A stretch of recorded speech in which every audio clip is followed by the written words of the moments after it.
நீங்கள் கேட்ட கேள்வியிலேருந்து ஏன் வந்து அவங்க படம் எடுக்கல நம்ம ஒரு இப்போ இந்த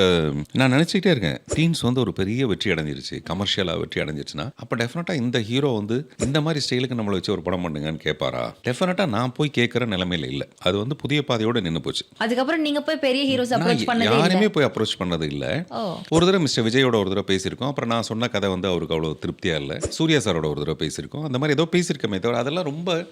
ரஜினி சார் வந்து என்னோட படம் பண்ணணும்னு ஆசைப்பட்ட ஒரு நேரம் உண்டு ஓகே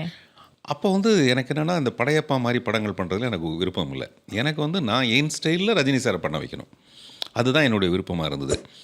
அப்போ எல்லாருக்குமே நான் சொல்கிறதுலேருந்து என்ன ஒன்றா இது இந்த ரூட்டில் போகலாமா என்ன வேண்டாமான்னு கதை வச்சிருந்தீங்க ரஜினி சாருக்கு எந்த மாதிரி ஒரு ஸ்டைல்ல? இல்லை அது ஒரு ஆக்ஷன் படம் தான் அது என்ன ஆக்ஷன்றதே நான் வந்து இன்டர்வல் வரைக்கும் சொல்ல மாட்டேன்